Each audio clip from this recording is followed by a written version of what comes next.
আহ তোমার গেঞ্জি এটা হচ্ছে গেঞ্জিটা ছিঁড়ছে না? আর হাতের অবস্থা কি?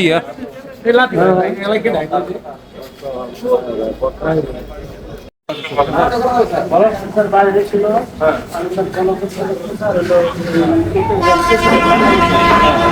লাগানো আসলে দাঁড়ানো পরে স্যার আমি আসামে দৌড়ছি ধরার পরে ও করার পরে গেঞ্জিটা যাওয়ার পর গেঞ্জিটা মুখটা ঘুরে রয়েছে মুখ ঢাকা ঢাকায় মারছে পরে স্যার গণপিটুনির মতো মারছে পরে স্যার মারার পরে গেঞ্জি ছিঁড়া হয়েছে পরে গেঞ্জিটা রেখে স্যার আমার চশমা ছিল চশমা পরে স্যার বেড়ে গেছে গেট লাগিয়ে যেতে ছিল লাগাইতে পারে না পরে গেটের বাইরে লোকজন ছিল তারা আমার অ্যাটাক করছে এবং ওদের টিমে মহিলারাও ছিল এবারে এবারই স্যার মহিলা